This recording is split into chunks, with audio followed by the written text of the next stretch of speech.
मेरा नाम गौतम जैन है। और आज जो है हम चैप्टर 2 स्टार्ट करने वाले हैं अपना। इसका नाम है एसिड, बेस एंड सॉल्ट। ये क्लास 10th का सेकंड चैप्टर है आपका, जिसे आज हम कंटिन्यू करेंगे। और इस वीडियो के अंदर हम जो है सिर्फ और सिर्फ एसिड्स कवर करेंगे। और बेस के लिए आपकी नेक्स्ट वीडियो के लिए मैं पा दूंगा। नेक्स्ट है हमारा सबसे पहला जो कंसेप्ट है वो है इंडिकेटर्स। तो एसिड बेस एंड सॉल्ट्स के अंदर सबसे पहला जो कंसेप्ट है वो है इंडिकेटर्स। तो इंडिकेटर्स क्या होते हैं हमारे? एक इंडिकेटर जो होता है एक ऐसा सब्सटेंस होता है जो कि हम इस्तेमाल करते हैं किसी भी सब्सटेंस को बताने के लिए कि वो जो सब्सटेंस है वो एसिडिक है या बेसिक है। अब कोई भी सब्सटेंस है वो एसिडिक हो सकता है, बेसिक भी हो सकता है और न्यूट्रल भी हो सकता है। तो जिन सब्सटेंसेस को हम एसिडिक और बेसिक बताने के लिए इस्तेमाल करते हैं उन्हें हम इंडिकेटर्स कहते हैं। इंडिकेटर्स जनरली दो टाइप्स के रहते हैं हमारी एनसीईआरटी के हिसाब से। आपका जो है सबसे पहला दे रखा है नेचुरल इंडिकेटर्स। नेचुरल इंडिकेटर्स वो इंडिकेटर्स होते हैं जो हमें नेचुरली नेचर के अंदर पाए जाते हैं, जिसका अंदर सबसे पहला जो एग्जांपल है वो है लिटमस। लिटमस जो होता है हमारा वो लाइकन से बना हुआ होता है। यहाँ पे आप देख सकते हो कि ये मैंने लिख भी रखा है। Litmus are made up of lichens. ये आपके लाइकन से बने हुए होते हैं। लाइकन जो होता है आपका सिम्बायोटिक रिलेशनशिप में पाया जाता है आपका एटमॉस्फेयर के अंदर। जनरली प्लांट्स और ट्रीज वगैरह के ऊपर पाया जाता है ये। और इसके बाद है हमारा अवेलेबल, ये आपका टू कलर्स में अवेलेबल होता है जनरली लिटमस। एक होता है रेड लिटमस, एक होता है हमारा ब्लू लिटमस। रेड लिटमस को जब हम एसिड के अंदर पाते हैं तो किसी भी तरह का कोई चेंज नहीं आता है। लेकिन वहीं पे अगर हम रेड लिटमस को, तो यहाँ पर आप देख सकते हैं, अगर हम रेड लिटमस को आपका बेस के अंदर पा देते हैं तो वो अपने आप को ब्लू कलर में चेंज कर लेता है। इसका ये मतलब नहीं है कि वो जो रेड लिटमस है वो ब्लू लिटमस में चेंज हो गया है। यहाँ पे हमने बात करी है कि जो रेड लिटमस है वो अपना कलर चेंज कर लेगा और वो आ जाएगा आपका किस कलर में? ब्लू कलर में। नेक्स्ट है हमारा ब्लू लिटमस। जो ब्लू लिटमस होता है हमारा, जब हम उसको एसिड में डालते हैं तो वो अपने आप को रेड कलर में चेंज कर लेता है। लेकिन अगर हम उसको बेस में डाल दें तो किसी भी तरह का कोई चेंज नहीं आता है। नेक्स्ट है हमारा नेचुरल इंडिकेटर के अंदर टर्मरिक। टर्मरिक जो होती है हल्दी को कहते हैं, ये आपके घरों में इजीली अवेलेबल होती है। और ये जनरली एसिड के अंदर कोई भी चेंज नहीं लाती है। लेकिन वहीं पे अगर हम बात करते हैं किसकी? बेस की, तो बेस के अंदर ये रेडिश ब्राउन कलर की हो जाती है। अगर कभी कपड़ों के ऊपर आपका हल्दी का निशान लग जाता है और आप उसे सर्फ या डिटर्जेंट में धो देते हो, तो उसके ऊपर वो जो दाग है वो रह जाता है और रेडिश ब्राउन कलर का एक दाग पड़ जाता है, वहां पे पैच पड़ जाता है आपका। तो ये होता है आपका बेस के कारण, क्योंकि डिटर्जेंट और सोप से अंदर क्या पाया जाता है? हमारा बेस पाया जाता है। जिसके कारण हल्दी जब होती है उसके ऊपर, टर्मरिक जब होती है उसके ऊपर, तो वो अपने कलर को रेडिश ब्राउन में चेंज कर लेता है। नेक्स्ट चलते हैं। नेक्स्ट है रेड कैबेज। रेड कैबेज जो होती है जनरली रेड कलर की रहती है, इसका नाम पड़ता है हमें। और ये आपका क्या करती है? ये बेसिक सॉल्यूशन में डालते ही, मतलब बेस के अंदर डालते ही, ये आपकी ग्रीन कलर की हो जाती है। किस कलर की हो जाती है? ग्रीन कलर की हो जाती है। लेकिन इसका बिल्कुल भी ये मतलब नहीं है कि हमारे पास जो ग्रीन कैबेज आ रही है मार्केट के अंदर वो आपकी इसी तरह से ग्रीन करके भेज रहे हैं। ग्रीन कैबेज अलग आती है हमारी और रेड कैबेज अलग आती है। हम यहाँ पे ये बात कर रहे हैं कि रेड कैबेज को अगर हम बेसिक सॉल्यूशन में डाल दें तो उसको हम ग्रीन कर सकते हैं। वो अपना कलर चेंज कर लेती है जो कि ग्रीन कलर में हो जाता है। नेक्स्ट कंसेप्ट चलते हैं। हमारा नेक्स्ट इंडिकेटर्स है हमारे सिंथेटिक इंडिकेटर्स। सिंथेटिक इंडिकेटर्स क्या होते हैं? सिंथेटिक इंडिकेटर्स ऐसे इंडिकेटर्स होते हैं जो ह्यूमन मेड होते हैं। सिंथेटिक इंडिकेटर्स को जनरली ह्यूमन बिल्ड करते हैं, मेक करते हैं, और इसलिए इनको मैन मेड इंडिकेटर्स भी कहा जाता है। इसमें जो सबसे पहला आपका इंडिकेटर है वो है आपका मिथाइल ऑरेंज।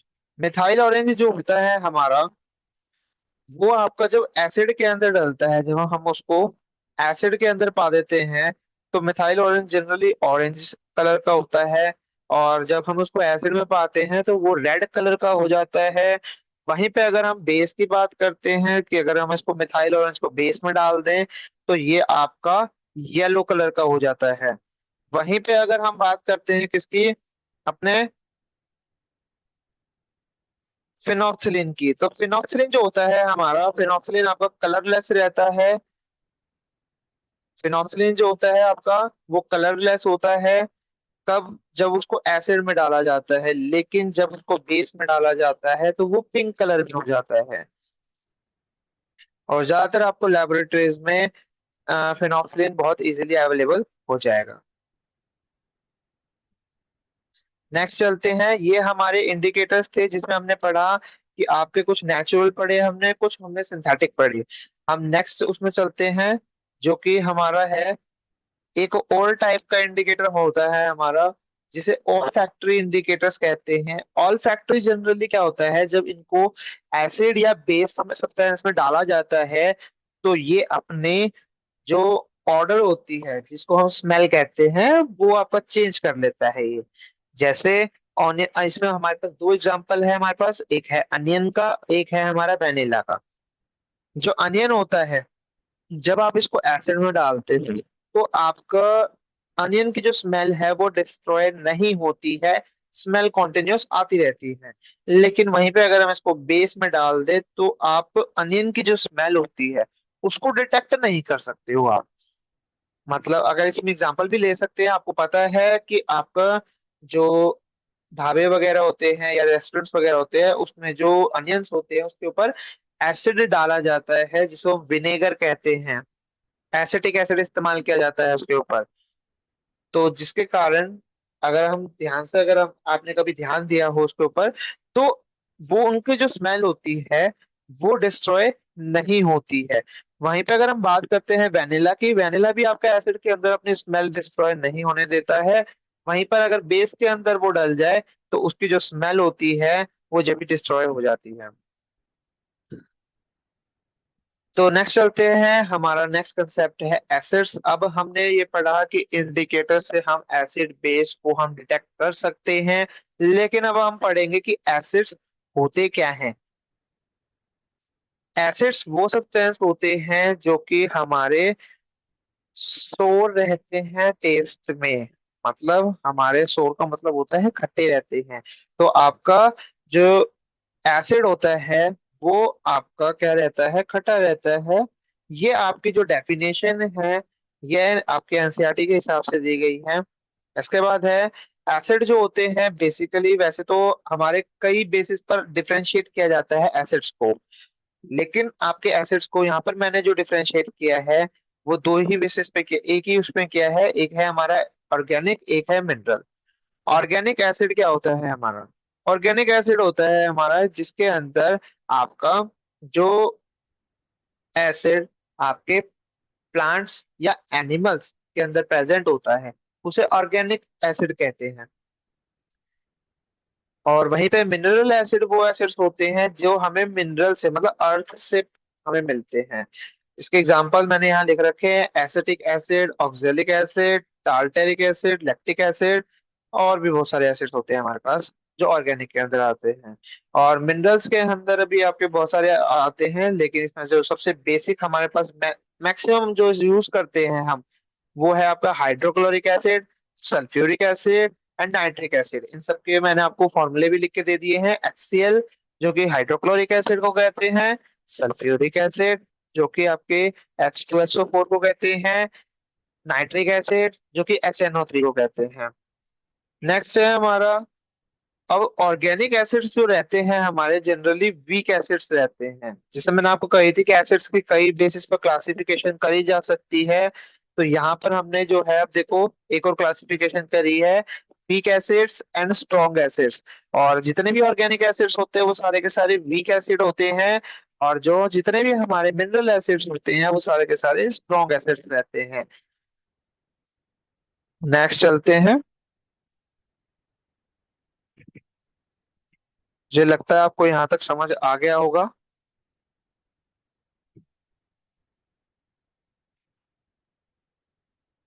नेक्स्ट है हमारा,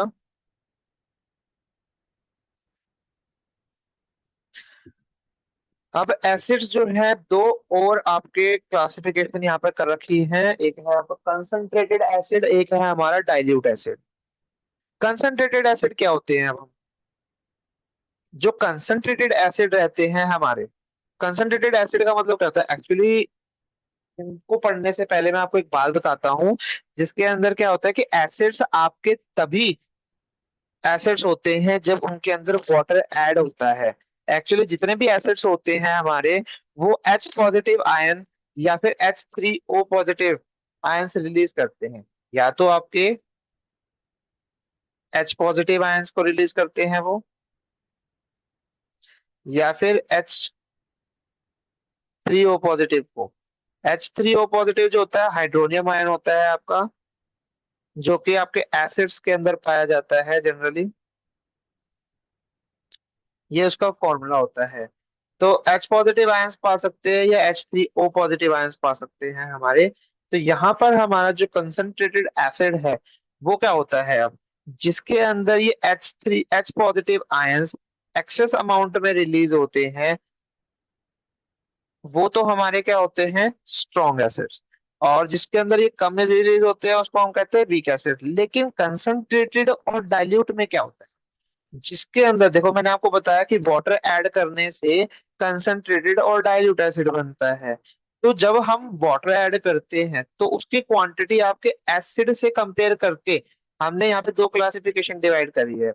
अगर हमारा जो वाटर की कंसंट्रेशन है वो आपकी एसिड से कम है, या फिर मैं ये कहूँ जैसा मैंने डेफिनेशन में भी लिखा हुआ है कि concentrated acid in which it contain the minimum possible amount of water, मतलब मिनिमम उसके अंदर क्या हो, वाटर प्रेजेंट हो, तो उसको हम क्या कहते हैं, कंसंट्रेटेड एसिड। लेकिन वहीं पे आपका मैं कहूँ कि अगर हम वाटर की क्वांटिटी बढ़ा दे, जो कि हमारा एसिड से अगर ज्यादा हो जाए हमारा, ठीक है, तो उसे हम क्या कहते हैं, डाइल्यूट एसिड कहते हैं।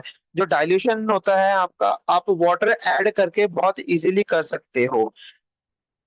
लेकिन एक चीज का ध्यान रखा जाए कि वाटर जो जब हम डालते हैं एसिड के अंदर, जब हम वाटर डालते हैं एसिड के अंदर, तो ये एक एक्सोथर्मिक रिएक्शन होती है और हाईली एक्सोथर्मिक होती है। इसीलिए हम कभी भी एसिड के अंदर वाटर डालने की बजाय हम क्या करते हैं, वाटर के अंदर एसिड डालते हैं, ताकि आपका बिल्कुल एकदम ये जो हाइड्रोजन के आयंस है वो रिलीज ना हो, बिल्कुल स्लोली स्लोली करके ये रिलीज हो। क्योंकि अगर ये एक ही दम रिलीज हो जाएंगे सब के सब, तो आपके ये क्या होगा, बैक फ्लो मार सकता है और आपके हाथ या पैरों पर गिर सकता है और डैमेज कॉज कर सकता है। नेक्स्ट चलते हैं।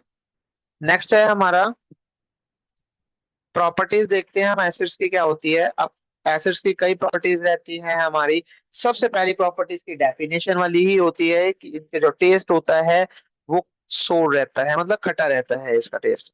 इसके बाद ये है हमारा, एसिड्स जो होते हैं वो आपके ब्लू लिटमस को रेड लिटमस में चेंज कर देते हैं, जो हमने इंडिकेटर्स वाले भी टॉपिक के अंदर पढ़ा कवर किया था। इसके बाद है हमारा, एसिड सॉल्यूशंस जो होते हैं वो इलेक्ट्रिसिटी कंडक्ट कर सकते हैं। ये आपको पता ही है क्यों कर सकते हैं, क्योंकि इसके अंदर आयंस पाए जाते हैं। अगर आयंस आपके पाए जाते हैं किसी भी लिक्विड के अंदर, तो वो एक इलेक्ट्रोलाइट की तरह काम करता है। तो इलेक्ट्रोलाइट वो आपके लिक्विड्स होते हैं जो कि आपके इलेक्ट्रिसिटी कंडक्ट कर सकते हैं। तो इसमें आपके आयंस पाने के कारण ये आपका इलेक्ट्रिसिटी कंडक्ट कर पाता है। अब एसिड जो होते हैं वो हमारे मेटल के साथ रिएक्ट करते हैं, तो आपका हाइड्रोजन गैस रिलीज करते हैं। ये जब हमने फर्स्ट चैप्टर पढ़ा था तो उसमें भी हमने देखा था, जिसके अंदर हमने जब एक एसिड को मेटल के साथ रिएक्ट किया, वहां पे हमने जो एग्जांपल लिया था वो जिंक का और आपका HCl का लिया था, जिसको हमने मिलाया था, सॉरी HCl का नहीं, H2SO4 का लिया था, जिसके अंदर हमने जिंक और H2SO4 कर रहा था, तो जिंक सल्फेट बन रहा था और हाइड्रोजन गैस रिलीज हो रही थी। तो यहाँ पे आप यहाँ पे भी देख सकते हो कि जब एक मेटल को एसिड के साथ रिएक्ट किया जाता है तो वो एक सॉल्ट की फॉर्मेशन करता है और एक हाइड्रोजन गैस क्या है, फॉर्मेशन करता है। नेक्स्ट है हमारा कि जो आपके रिएक्ट करते हैं मेटल कार्बोनेट्स के साथ, कार्बोनेट का जो जनरली आपका आयन रहता है वो CO3 2 नेगेटिव रहता है। CO3 2 नेगेटिव का मतलब होता है कार्बोनेट। ये जो 2 नेगेटिव है ये इसके चार्ज है ऊपर, ठीक है, और जो CO3 है ये इसका फॉर्मूला है। तो CO3 2 नेगेटिव इसका फॉर्मूला रहता है, तो कोई भी मेटल जब इसके साथ रिएक्ट करेगा तो वो मेटल कार्बोनेट बनाएगा। ऐसे ही एक होता है मेटल हाइड्रोजन कार्बोनेट। इसमें आपका मेटल हाइड्रोजन कार्बोनेट के अंदर कार्बोनेट्स के साथ साथ हाइड्रोजन भी पाया जाता है। तो यहाँ पर क्या होता है हमारा, ताकि आपका क्या बनाया जा सके, कार्बन डाइऑक्साइड। तो मतलब क्या है कि जब भी एक एसिड मेटल कार्बोनेट के साथ या एक मेटल हाइड्रोजन कार्बोनेट के साथ रिएक्ट करेगा तो वो हमेशा क्या फॉर्म करेगा, कार्बन डाइऑक्साइड फॉर्म करेगा। तो यहाँ पे देखते हैं, तो मेटल मैंने यहाँ नीचे लिख के भी दे रखा है आपको, मेटल कार्बोनेट जब एसिड के साथ रिएक्ट कर रहा है तो एक सॉल्ट की फॉर्मेशन होगी, एक आपका कार्बन डाइऑक्साइड की फॉर्मेशन होगी और वाटर की फॉर्मेशन होगी। जहां बात रही एग्जांपल्स की, तो मैंने आपके लास्ट में तो एग्जांपल्स दे रखे हैं इसके, तो वहां पे हम इसको पढ़ लेंगे। अभी के लिए हम सिर्फ इनकी प्रॉपर्टीज पे ध्यान दे रहे हैं।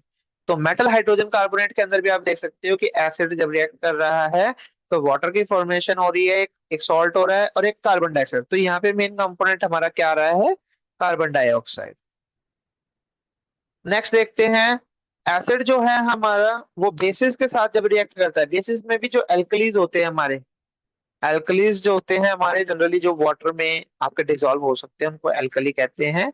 तो आपके एसिड्स जो बेस के साथ रिएक्ट करते हैं तो वो न्यूट्रलाइज हो जाते हैं एक दूसरे को।